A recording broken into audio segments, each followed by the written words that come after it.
that I've been thinking a lot about, and a lot of people have been thinking about, is this case of Chris Chan, who was recently arrested for sort of like alleged intimate contact with his mother. And the problem that I have is, is that an act of aggression? Depends if it was voluntary. Well, it was voluntary from what he claims, but I mean, she has dementia, right? So this adds a whole nother level of complexity to it. I mean, if she responded positively, like he alleges, does that make it okay? It's definitely a difficult subject. And then if it is, was he her legal caretaker? I mean, was yes. he was? That's my understanding. Yes. Then it would be no different from a parent having relations with their child, in my opinion. I mean, if he's her caretaker, underage, then she's basically his ward, and it's his responsibility to make such decisions on her behalf. And he made decisions on his best interest rather than hers. It sounds like he wouldn't have said it that way, right? He doesn't believe that she can't not consent, right? Well, okay. When it comes to that, let me just say this: there are nonverbal ways to express consent or non-consent. So when you say like she responded positively, right? To me, on the face, sounds like consent, because even if you're not able to speak or not clear of mind, there are ways to like withdraw your consent or not grant any consent without saying no. Well, this particular woman hold on. There's something I want to point out here, too. If he's accepting, say, a government Social Security check to help take care of this woman, and he has been named by, say, a court or somebody in authority as the caretaker, then he's financially accepted a role that parents don't accept in the same way. So he's benefiting. Well, I know that he's mentally ill as well, right? So like, oh boy, I don't know I don't know the degree to which like the caretaker stuff. I'm not privy to that information. I mean, it would also depend. What type of dementia was she? Just like completely off the walls, never in the right state of mind, or was this something that comes and goes? I don't know. I don't have the answers to this, but do you want to put the taxpayers on the hook to prosecute? No. Right. Now there's a great question. Do I want to spend taxpayer money in incarcerating this loon and his I don't know, strange mother? I mean, this is an edge case. Well, not caller to just said he does. So I absolutely think that it would appear to me that arresting somebody for essentially rape is something that is within the purview of any society, like any just society. Do you believe that's what Chris Chan did here? Yeah, I mean, it seems like it. Okay. Right? So I think what we're saying here is in terms of non-aggression rape is principle, like how would you figure this out? Well, having an interaction with someone without their consent is a violation of the non-aggression principle. Yes. Yeah. So it's a violation of the NAP.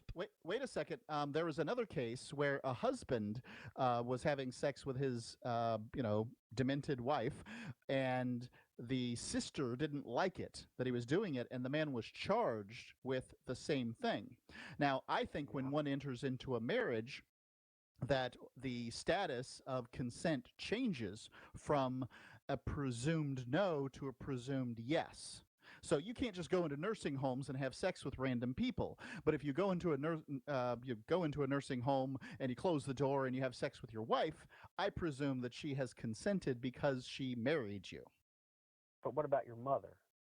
Well, I don't like to talk about incest generally, because I think these weird incest cases are not worth discussing. They don't affect the average individual. It's definitely weird. Still not in my business. But they do represent a small edge case, which the non-aggression principle being a universal principle, you should be able to assess these out, right? Yeah. I think the answer is who's the victim. If you can make a case that the mother is the victim here, and I think you can, then okay. And I might be on the other side if what's brought in front of me is the mother responded positively. Yeah, I don't know. I mean, I would have to do significantly more research, and I'm not qualified to do that research about, what level of senility or decision-making is the mother capable of versus the son, who you said is mentally ill.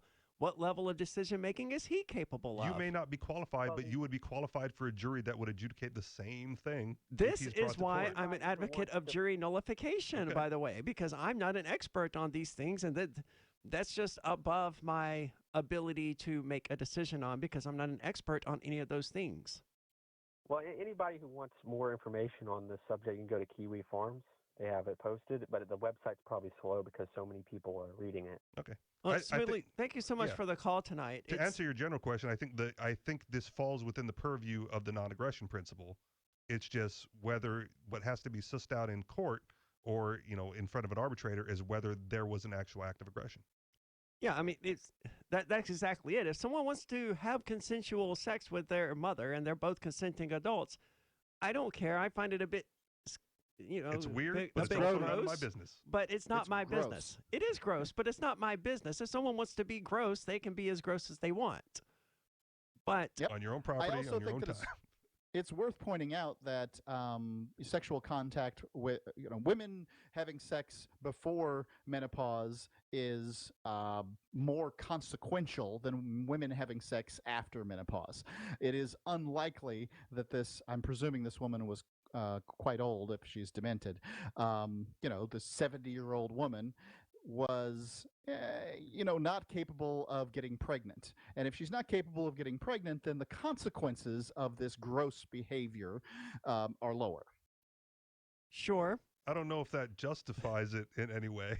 No, he's assuming that it's consensual, right? Okay. Disregarding the part about her being demented. I'm not. Well, the dementia thing. The question is whether or not you can make a decision. Okay. And if you can make a decision, I think that you are more capable of making a decision with mental illness if the consequences are low than if the consequences are high. Okay. I don't know if I would throw pregnancy in there when coming to that decision. Pregnancy on a 70-year-old will kill her. Yeah, let's get back into comedy or something. This is not a topic I want to spend more brain cells on. 603-283-6160. Are you at your computer? Can you stream that in here?